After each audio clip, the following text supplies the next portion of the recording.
হোলির দিন বিকেলবেলা বানিয়েছিলাম ভেটকি মাছের ফিশ ফ্রাই। এই ফিশ ফ্রাই বানাতে প্রথমে ভেটকি মাছগুলোকে পরিষ্কার করে ধুয়ে এর মধ্যে নুন আর লেবুর রস একটু মাখিয়ে রেখেছি। এরপর মিক্সিতে পেঁয়াজ, রসুন, কাঁচা লঙ্কা আর ধনেপাতা একটু মিক্সিতে পেস্ট করে নেবো।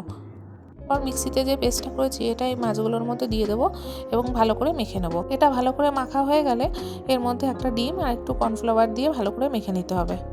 এটা ম্যারিনেট করে কিন্তু বেশ কিছুক্ষণ রেখে দিতে হবে। তোমরা চাইলে এটা ফ্রিজেও রাখতে পারো। মোটামুটি আধ ঘন্টা হয়ে গেছে আমি মাছগুলোকে ম্যারিনেট করে রেখেছিলাম। তো এবার আমি এই বিস্কুটের গুঁড়ো আর ডিম দিয়ে কোট করব। তো প্রথমে একবার বিস্কুটের গুঁড়োয় কোট করে তারপরে ডিমে কোট করলেই কিন্তু আমার এটা ফ্রাইয়ের জন্য পুরোপুরি রেডি হয়ে যাবে। তো তোমরাও এভাবে একটু করে দেখো। আর ভিডিওটা যদি ভালো লাগে অবশ্যই কিন্তু লাইক কমেন্ট করতে ভুলবে না। দেখো গল্প করতে করতে কিন্তু আমার এগুলো রেডি হয়ে গেছে। এরপরে কড়াইতে তেল বসিয়ে এটা ভাজতে দিয়ে দেবো। এটা কিন্তু লো ফ্লেমে ভাজতে হবে, নাহলে কিন্তু এগুলো পুড়ে যাবে, ভেতরে কিন্তু কাঁচা থেকে যাবে। দেখো আমার এগুলো কিন্তু ভাজাও প্রায় হয়ে গেছে। তোমাদের এই ভেটকি মাছের ফিশ ফ্রাই রেসিপিটা কেমন লাগলো আমাকে অবশ্যই কমেন্ট করে জানিও। এটা কিন্তু খেতে দুর্দান্ত হয়েছে।